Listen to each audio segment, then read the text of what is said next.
V letu 2008 je šla občina Krško na osnovi dogovora z Nepremičninskim skladom Republike Slovenije v postopek spremembe zazidalnega načrta Spodnjih Grič.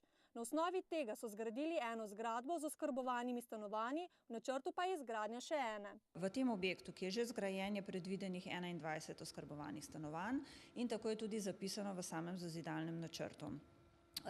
Po informacijah, ki jih imamo strani predstavnika Nepremičninskega sklada, je vseh 21 stanovanj že oddano v najem in glede na to, da se pač pojavlja še večja potreba po najemanju teh stanovanj, smo se skupaj z Nepremičninskim skladom odločili, da spremenimo zazidalni načrt. S tem bodo dovolili spremembe namembnosti dveh večnamenskih prostorov za dve stanovanjski enoti, dodaja. Na osnovi te spremembe bo potem Nepremičninski sklad potreboval spremembo gradbenega dovoljenja in seveda potem uporabno verjetno dovoljenje tudi za te dve stanovanji, kar bo seveda osnova za to, da bo lahko v ta dva stanovanja potem sprejel še dva nova najemnika. Drug objekt čaka na primernega vlagatelja, sicer pa naj bi bilo v njem enako število stanovanj kot v že zgrajeni stavbi.